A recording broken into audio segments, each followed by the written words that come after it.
Hello everyone, welcome to this episode of Detective Show. Today we will unveil a mystery. As they storm into the mansion to catch the big mustache, Poirot confidently pulled out his innocent alibi. Poirot raised doubts, handing over witnesses list and contact info, ready to surprise the inspector. At this point, the case seemed stuck, but one thing was certain, that mustache was definitely at the precinct. Someone got arrested in between, over and over. It was like they were practicing for a new sport. Arrested, it was like an arrest buffet. Come grab a plate. But one thing's for sure, that mustache was hiding something outrageous, and soon the old lady's funeral would kick off. But after the funeral, the maid told Poirot of a secret box in the attic. The box contained old salad utensils, and might even hold the key item, a mysterious dark green dress. But after searching high and low, Poirot and Hastings found a hilarious set of fake mustaches instead. The moment Hastings put on the fake mustache, Poirot's eyes lit up as if he wanted to sign up for a costume contest. They rushed to the pharmacy to grab some thallium, excited to tell the inspector about their big discovery. Just as they reached the door, a maid rushed in with shocking news. John had been accused. During the investigation, John had a deep friendship with a young widow, gaining unexpected funds. The prosecution believed John thought his mother would leave him the inheritance, but who knew a wild card would bust then? On the day of the incident, the one arguing was John himself, not that big mustache. The prosecution speculated that John conspired with his mistress to poison his mother and destroy her will. Yet Poirot felt a vague unease, as many key details still didn't add up. To keep his mind sharp, he began focusing on playing cards, his secret weapon for brainstorming. Hastings couldn't fully comprehend the logic behind the method, yet he was deeply impressed, exclaiming, "This seemingly very ordinary spectacle actually strikes Poirot's mind with the swiftness of lightning." He immediately flipped all the cards in front of him, as if catching the key point that had been overlooked. Without time to explain to Hastings, Poirot immediately called for a car to return to the mansion, bursting with excitement. His eyes danced across the fingerprints, as if searching for a forgotten secret. Poirot finally found the vital clue to cracking the mystery in the old lady's bedroom, like a detective's triumph. Then he rushed to the pharmacy lab, grinding the thallium into powder, ready to lay the entire case bare. Surprisingly, thallium turned into mysterious white crystals in seconds.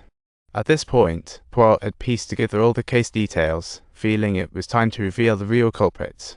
He gathered everyone at his place, ready to unravel the truth behind this complex murder case. The motive was undoubtedly the will that the old lady modified before her demise. She was indeed a sharp old lady. And the mustache was shocked to find out that his eldest son John had developed an inappropriate relationship with the widow in town. Such an unexpected disgrace made the lady furious, and worse, she discovered John intended to hand over family fortune to his mistress. In the end, the old lady decided to rewrite her will, stripping her eldest son of inheritance, thus commencing a property battle. The fierce argument between mother and son was overheard by the maid, and even the daughter-in-law downstairs heard it crystal clear. She knew her mother-in-law would stash important documents in the offspring's safe in the bedroom, sneaking her way there. Unexpectedly, as the old lady was poisoning, the daughter-in-law knocked over a candle, leaving behind mysterious white wax. Suddenly, the whole family gathered outside the door, causing a wild commotion listening to the chaos. With no way out, the daughter-in-law had to hide in the foster daughter's room, accidentally tearing off her sleeve. As a result, her husband discovered the elder son's door wouldn't budge while the daughter-in-law had locked it at that moment. The whole event seemed coincidental, like a locked-room murder mystery, but was the daughter-in-law really the culprit? Clearly not.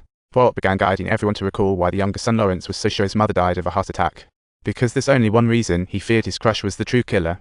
That person was precisely the foster daughter who stayed in the side room that night. Turns out she only drank a cup of mysterious coffee that sparked it all. Lawrence suspected the coffee had been laced with poison and hurried to destroy potential evidence. Could the foster daughter really be the killer? That's absurd since she had no motive to inherit at all.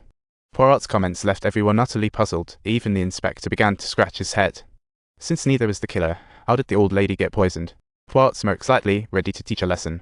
He gave everyone a lively little chemistry lesson, back to that lady's dinner that night. She accidentally spilled the coffee brought by the foster daughter onto the carpet. So this clarified that both the eldest son and the foster daughter were not the killers. The only potential hiding place was in the salad. Poirot had carried out a series of experiments in the pharmaceutical research laboratory.